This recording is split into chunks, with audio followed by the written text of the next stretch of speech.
You got signed to a label, and they want to bring a feature on for your first song. Who do you choose? Yellow Wolf.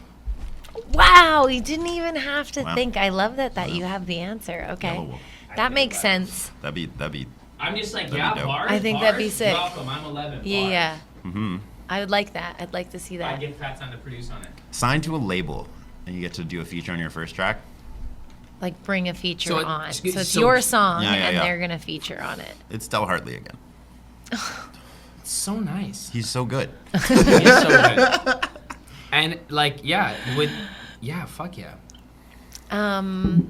That's all the questions I have for at this time. Thank you so much. That was amazing.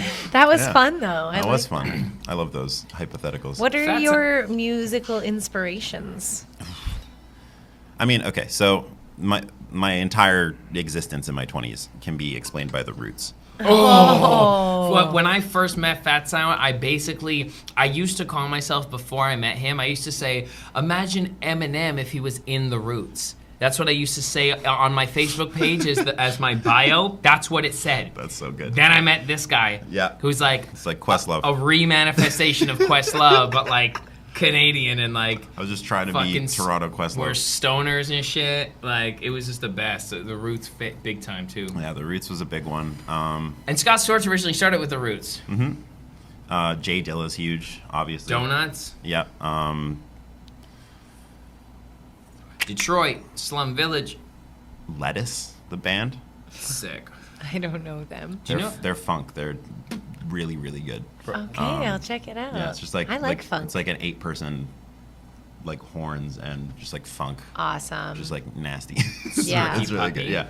Snarky Puppy is crazy. That's kind of not fair, though. It's just we've taken all of the greatest musicians from everywhere and put them in one band. So, like, I don't know if that really...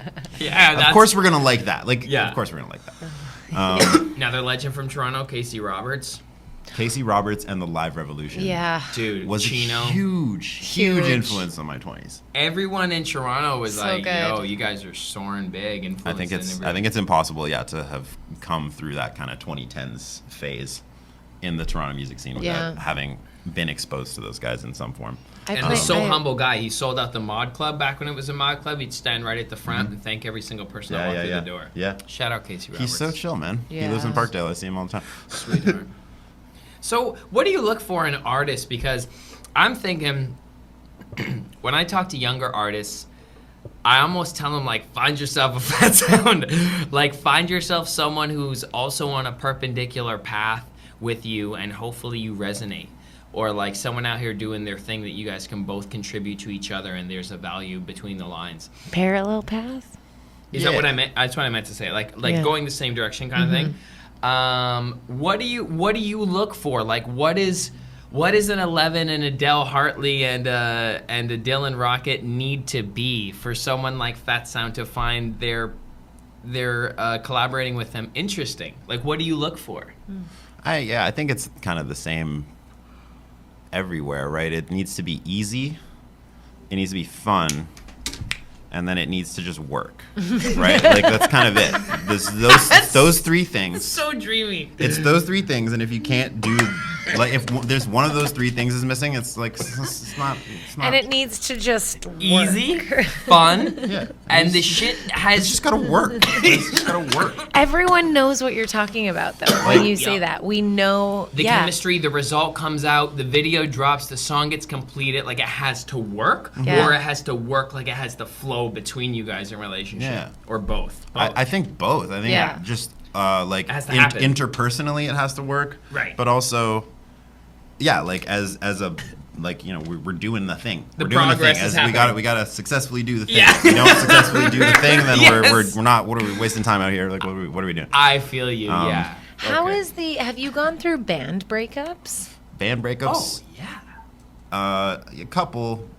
Or dissolvings, like not dramatic breakups. Not but, dramatic. But I know projects that's come and what I go. kind of I've wanted also to had ask. a couple of like producer partnerships fall apart as well. Yeah. Producers are interesting because I think we're Solo beasts. well. I don't know if we're solo necessarily, but I think we're very specific. We're definitely very specific, and we're very controlling. And so, for those two reasons, you have to find somebody who you can be specific and controlling with, instead of battling their specifics I don't have one. and their control. Yeah. Yeah, so I think, I don't know, for various reasons, various collaborations haven't worked out. Yeah. Because But sometimes it works for a short amount of time Mhm. or even a long amount of time. For a season. And then at some point, it's not working anymore. yeah, yeah, And I mean, we were in an improv troupe that we decided to leave, and that was kind of like an untethering. But Yeah. in acting, you always know that there's an end date to your projects, right? Right, yeah. Whereas, like when you're collaborating with someone and it's going well, Mm-hmm. there's kind of an unlimited, infinite time. yeah, they seem like they'll be around forever. And I think